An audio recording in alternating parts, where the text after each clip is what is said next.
Welcome back viewers, ये वक्त है मेरा, आप लोग देख रहे हैं एक सवाल। ब्रेक पे जाने से पहले आपने स्क्रीन पे देखा था, थ्रू आउट द शो चलाते रहे हैं। इसके आपने जवाब देने, इन दो साइंस का बताना है कि इनका मतलब क्या है। 8888 पे SMS करें हमें YWHM, अपना जवाब, अपना नाम और अपना पता एंड सेंड इट टू 8888। और अगर आपके सही जवाब होंगे, जितने ज्यादा जवाब आप भेजेंगे उतने ज्यादा आपके चांसेस होंगे टू विन इत्तेहाद लॉन। इसके अलावा कॉल भी करें हमें 0213-2270861 से लेकर 66 तक। अभी कॉल लेते हैं आपकी। उससे पहले भाई कमर रिजवी साहब, क्योंकि एक शायर भी हैं साथ साथ और बड़ी सीरियस बातें हो ही रही हैं शो में, लेकिन एक थोड़ा सा मूड चेंज करते हैं और उनसे कुछ सुनते हैं। जी क्या सुनाएंगे? मैं बिल्कुल आपको एक अपनी ताजा गजल जो मैंने अभी चंद दिन हुए, और इसको एक न्यू इमर्जिंग सिंगर हैं डॉक्टर फराह ईसा, वो इसको रिकॉर्ड भी कराएंगी। अच्छा, और बाकायदा अब हैं तो कंसल्टेंट डॉक्टर फराह ईसा, मेरे ख्याल में इस्लामाबाद में मेरी उनसे मुलाकात हुई थी मेरे ख्याल। जी अच्छा, तो वो इसको रिकॉर्ड भी करवाएंगी अपनी आवाज में। तो मैं अर्ज कर देता हूँ। बिल्कुल बिल्कुल जी। कि अहले जुनू थे फिक्रे रसा तक भी आ गए, अहले जुनू थे फिक्रे रसा तक भी आ गए, तुझसे मिले जो हम तो खुदा तक भी आ गए। अहले जुनू थे फिक्रे रसा तक भी आ गए, तुझसे मिले जो हम तो खुदा तक भी आ गए। या वो अना कि खुद से भी कुछ मांगते न थे, या वो अना कि खुद से भी कुछ मांगते न थे, या ऐसी बेबसी कि दुआ तक भी आ गए। या वो अना कि खुद से भी कुछ मांगते न थे, या ऐसी बेबसी कि दुआ तक भी आ गए। और तुझको सदाएं दी तो किसी को सदा न दी, तुझको सदाएं दी तो किसी को सदा न दी, खोकर तेरी गली में सदा तक भी आ गए। तुझको सदाएं दी तो किसी को सदा न दी, खोकर तेरी गली में सदा तक भी आ गए। और मरने का वो ख्याल कि जख्मों से चूर थे, मरने का वो ख्याल कि जख्मों से चूर थे, जीने की ये तलब कि दवा तक भी आ गए। मरने का वो ख्याल कि जख्मों से चूर थे, जीने की ये तलब कि दवा तक भी आ गए। और या तेरा नाम लेके कभी शायरी न की, या तेरा नाम लेके कभी शायरी न की, या तेरे खालो खत की सना तक भी आ गए। या तेरा नाम लेके कभी शायरी न की, या तेरे खालो खत की सना तक भी आ गए। और क्या शब को चांदनी में फंसूं था कमर के वो, क्या शब को चांदनी में फंसूं था कमर के वो, पैमाने वस्लो अहदे वफा तक भी आ गए। क्या शब को चांदनी में फंसूं था कमर के वो, पैमाने वस्लो अहदे वफा तक भी आ गए।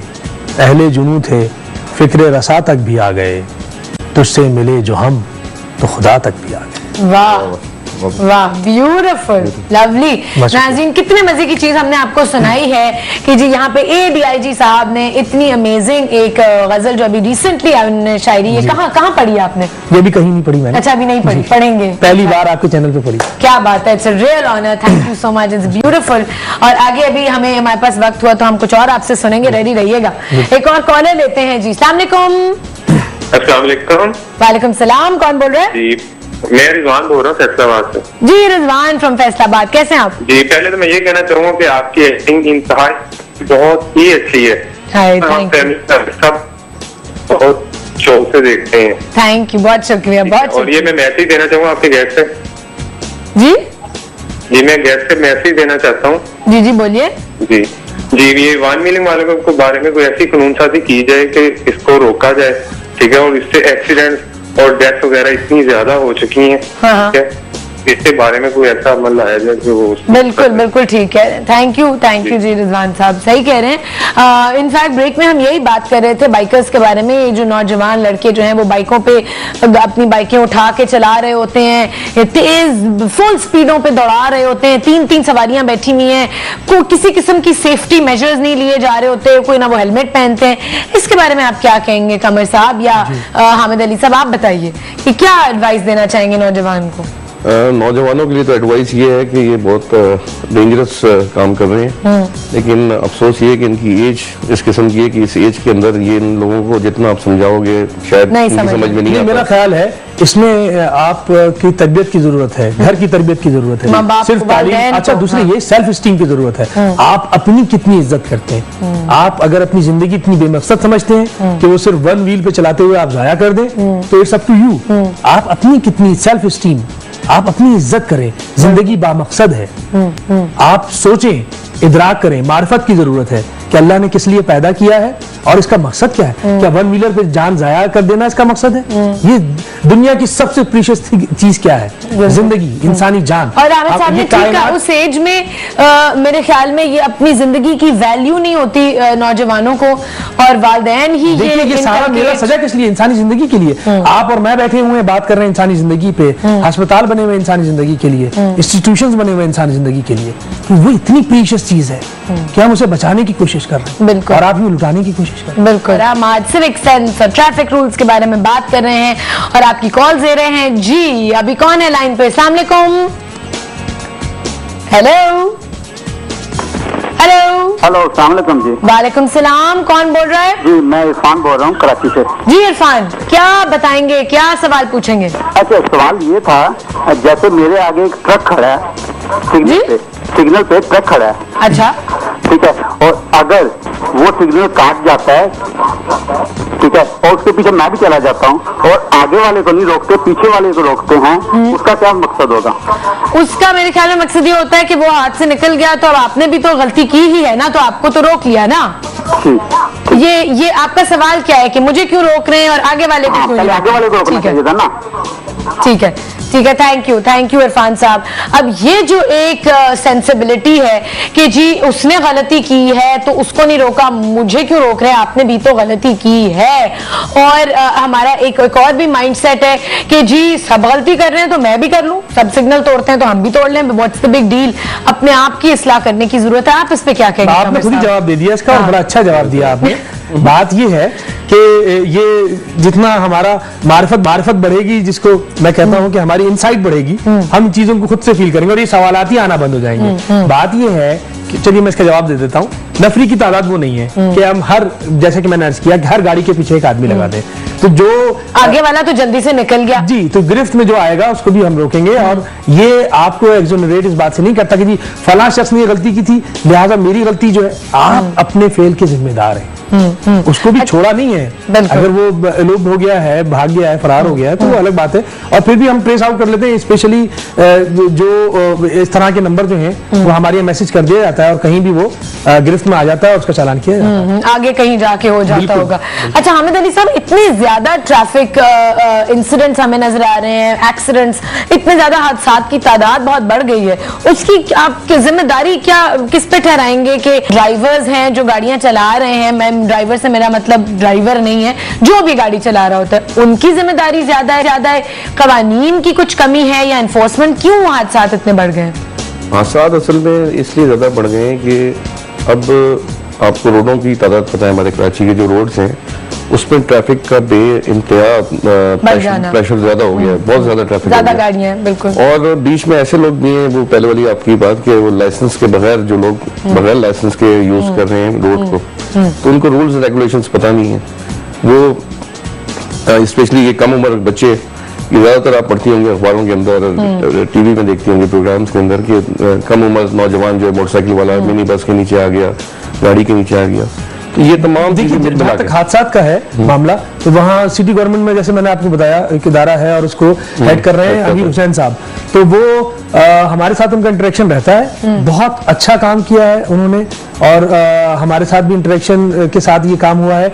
उसमें ये हम करते हैं कि जहाँ इंजीनियरिंग के डिफेक्ट्स हैं वो पॉइंट आउट कर दिए जाते हैं उनके इश्तराक के साथ, और फिर उसकी क्योर के लिए काम होता है। तो इसमें बहुत फर्क वाला है और एक्सीडेंट रेट में बहुत कमी आई है। लास्ट जो हम अक्सर देखते हैं, कुछ घरों में ड्राइवर्स जब हायर किए जा रहे होते हैं तो वो फ्रेशली कोई गांव से आए होते हैं, उनको नहीं कवानीन का पता होता सड़कों पे, उसके बारे में आप क्या कहेंगे? उस पर कैसे हम स्टॉप रखें कि खुद लोग इस तरह के लोगों को हायर मत करें अपने घरों में जिनको नहीं कवानीन का पता, या कोई लॉ होना चाहिए? देखिए, अगर वो ड्राइविंग कर रहा है तो इवेंचुअली उसको लाइसेंस लेना पड़ेगा, नहीं तो वो रोड पे चला नहीं सकता, इतना फ्रीक्वेंटली चालान होगा कि रोड पे निकलना मुश्किल है। जो रिश्वत ले रहा है उस पे कोई लॉ है उसके अगेंस्ट? जी, आप लॉ क्या चेक? मैं वही अर्ज करूं, हमारे यहाँ तो बाकायदा जितना एहतिसाब इस महकमे में है, मेरा नहीं ख्याल कि मैं नहीं कहता दूसरे महकमे नहीं करते होंगे, वो भी करते होंगे, लेकिन हर लेवल पे रिश्वत ली जा रही है। नहीं, देखिए ना, इस तरह से स्पेसिफिक बात करना पड़ेगी हर लेवल पे। इस तरह तो जनरलाइज बात ये है कि जी पूरी दुनिया खराब है तो मैं क्या जिंदा रहना छोड़ दूं,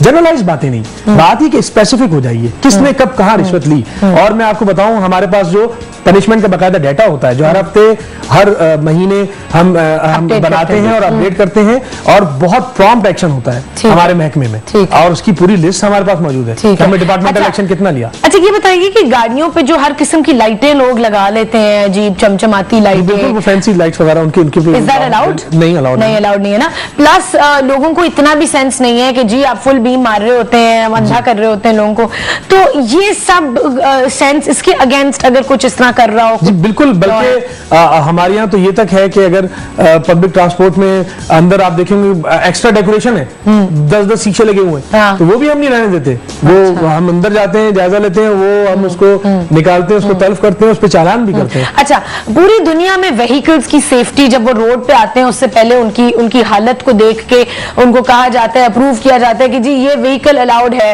मोटर व्हीकल इंस्पेक्शन का यहाँ तो हम देखते हैं कि हर बुरी हालत की पब्लिक ट्रांसपोर्ट चल रही है। जी वो एक अलग शुबा है, मोटर व्हीकल इंस्पेक्शन। अच्छा, और वो मुझसे तो पर्टेन नहीं करता, वो अगर उसके मुतालिका लोगों को बुलाया जाए, उनके एसपी को, और तो वो ज्यादा बेहतर जवाब देंगे, लेकिन उसका एक पूरा हमारे पास मौजूद है। जी अच्छा, ठीक है।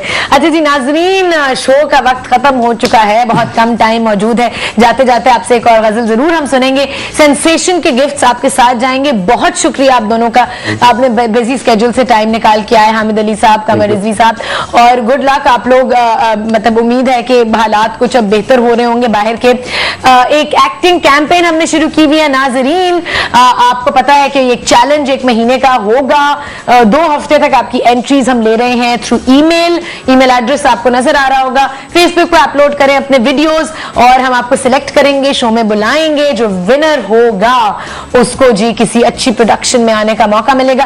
कल का हमारा टॉपिक है जी, कल का क्या टॉपिक है? ख्वाब। कल हम बात कर रहे हैं ख्वाबों की ताबीर, ख्वाबों के मतलब के बारे में। ख्वाब क्यों आते हैं, क्या सबकॉन्शियसली हमारे दिमाग में हो रहा होता है जो रिफ्लेक्ट करता है ख्वाबों में, और उनके मतलब क्या होते हैं, लिटरल मतलब नहीं होते। एक्सपर्ट्स को बुलाएंगे और जाते जाते हम आपसे एक गजल एक और सुनेंगे। गजल हमारी मैं वतन की निस्बत से एक नज्म अपनी डेफिनेटली सुनाऊंगा। हमारी जी कल मुलाकात होगी 10 बजे, तब तक अपना ख्याल रखिए। खुदा हाफिज। जी इरशाद। वतन की निस्बत से एक नज्म के चंद अशार कि हमारी दुनिया हमारा जहान सब कुछ है, हमारी दुनिया हमारा जहान सब कुछ है, हमें ये टूटता गिरता मकान सब कुछ है। हमारी दुनिया हमारा जहान सब कुछ है, हमें ये टूटता गिरता मकान सब कुछ है। और मुसाफतों की कड़ी धूप में जले हो कभी, मुसाफतों की कड़ी धूप में जले हो कभी, दरीदा हो के भी ये साहिबान सब कुछ है। मुसाफतों की कड़ी धूप में जले हो कभी, दरीदा हो के भी ये साहिबान सब।